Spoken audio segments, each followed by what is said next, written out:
Welcome back to Smitty's Learning Room. Today we are going to research and analyse cancer by investigating the nature of the problem, the extent of the problem, risk and protective behaviours, sociocultural, socioeconomic and environmental determinants, and the groups at risk of cancer.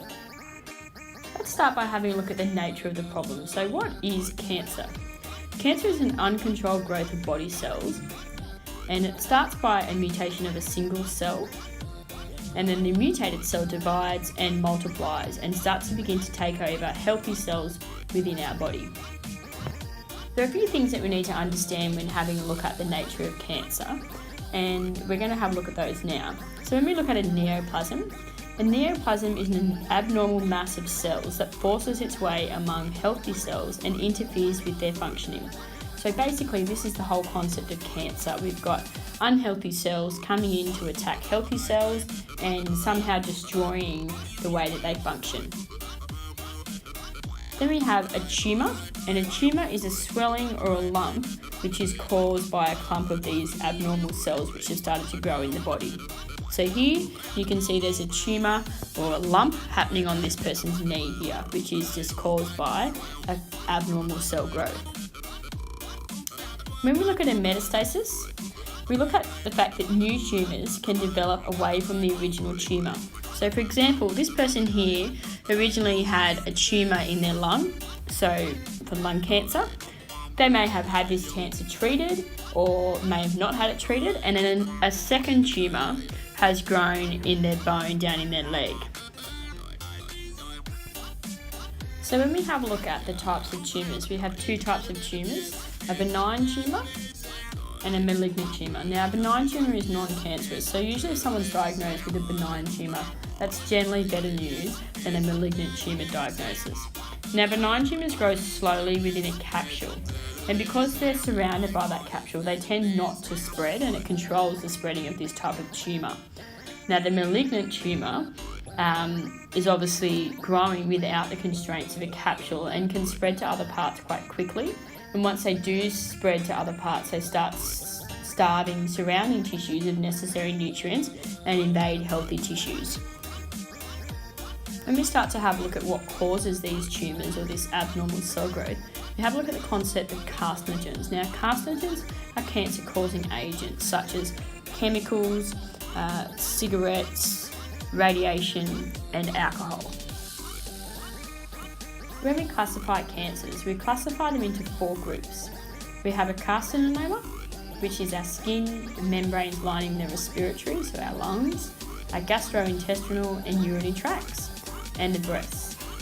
When we have a look at sarcomas, a sarcoma cancer includes the bones, cartilage and muscles. Leukemia, which is very common amongst young people and children, is found in blood-forming organs such as bones, the liver and the spleen. Lymphoma is the cancer of infection-fighting organs such as the glands and the spleen. Now we move on to the extent of cancer. Now you can see here that there's lots of different facts and trends that we have in relation to cancer in Australia. And we know here that 28% of deaths in Australia are caused by cancer, and that's down 17% between 1991 and 2010, which is contributed to the facts that we've had an increase of health promotion around cancers here in Australia. When we look at the extent of cancer within males and females, 1 in 3 males will suffer from cancer, and 1 in 4 females will suffer from cancer before the ages of 85. An interesting fact is this one here, that the incidence of breast, skin and prostate cancers have increased in the past 20 years. Now this is obviously as a result of screening tests that are now encouraged for people for breast and skin and prostate cancers. Obviously it's okay to have an increase of incidence, so this means that we're putting in preventative measures to identify these cancers and then obviously to treat these cancers. If we have a look at prostate and skin cancer, we see that the deaths from prostate and skin cancer have remained relatively steady over the past 20 or 30 years. Lung cancer is the major cause of cancer death. lung cancer death rates have declined in men and increased in women. And this is most likely due to an increase of women smoking cigarettes. Interestingly, men are still 3 times more likely to suffer a cancer death than what women are. The 5 major types of cancers which are responsible for deaths in Australia are lung cancer, breast cancer, colon cancer, prostate and skin cancers.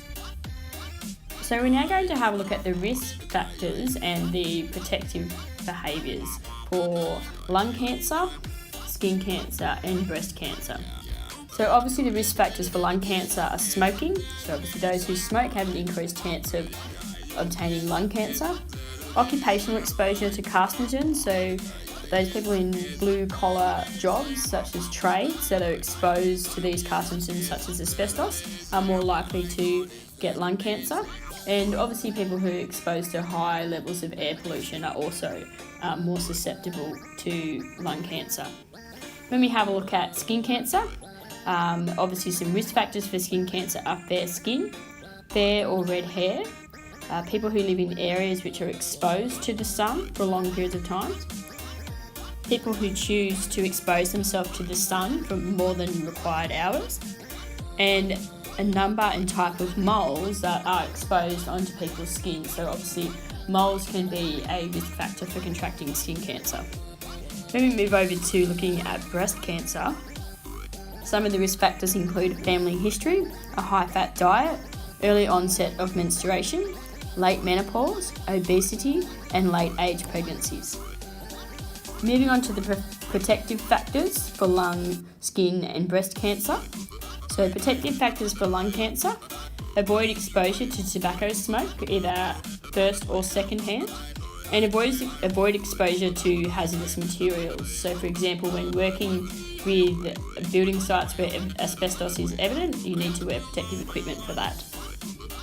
Protective factors for skin cancer: obviously avoid excess sunlight and prolonged periods in the sun, and reduce exposure to the sunlight and UV rays by wearing sun protection such as sun cream, hats, long sleeve shirts and sunglasses.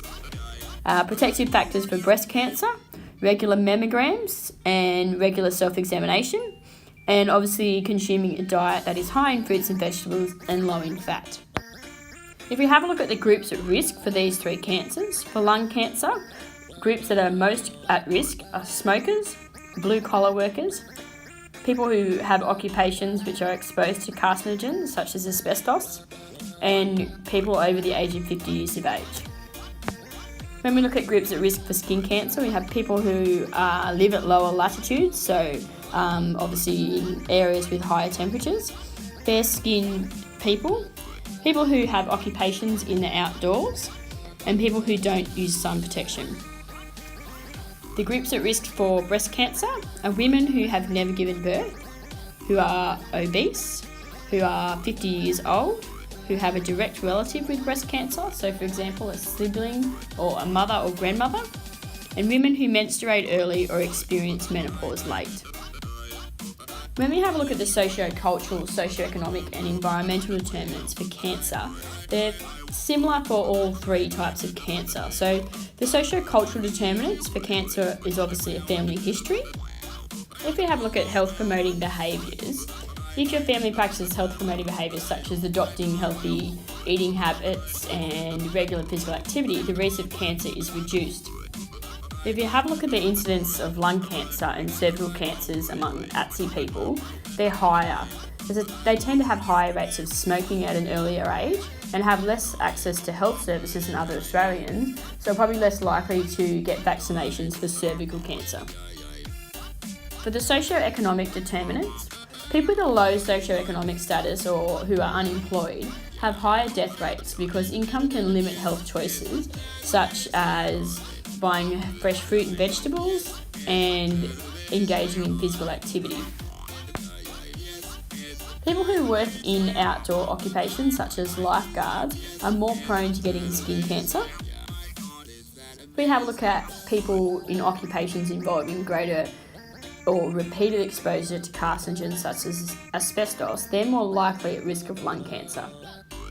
And people finally with low education levels are more at risk, as poor education is generally linked to poor health choices and less knowledge about how to access and use health services. So the key takeout from that is that if you've got low education or low access to education, health education, you generally have low health and you therefore have less, or choose to have less, access to health services. Finally, we have a look at the environmental determinants. And people living in rural and remote areas are mostly affected by environmental determinants in relation to cancer. So they're going to have a decreased access to health information and health services such as pap smears, and they'll also have a decreased access to technology such as breast screening devices. So because they've got less access to health services and facilities, they're less likely to be able to get tested for these, and therefore this is why death rates for cancer are higher in these rural and remote areas. So remember that we still have one more disease that we need to cover. So far we've had a look at cardiovascular disease and cancer, and the next one we'll have a look at is diabetes.